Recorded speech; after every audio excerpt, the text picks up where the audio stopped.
In this guide, I'm going to show you guys how to watch Netflix with your friends using Teleparty, a simple browser extension that lets you stream together in real time.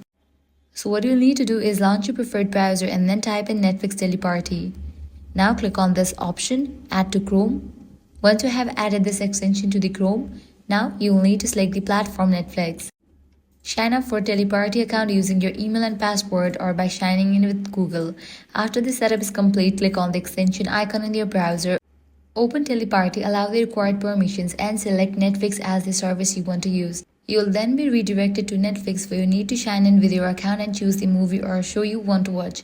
When the Teleparty button appears, click on it to start or join a watch party. This will sync the video playback for everyone and open a sidebar that way you and your friends can share real-time reactions and comments while watching together. And that's it. If this guide helped you out, do not forget to like, share and subscribe.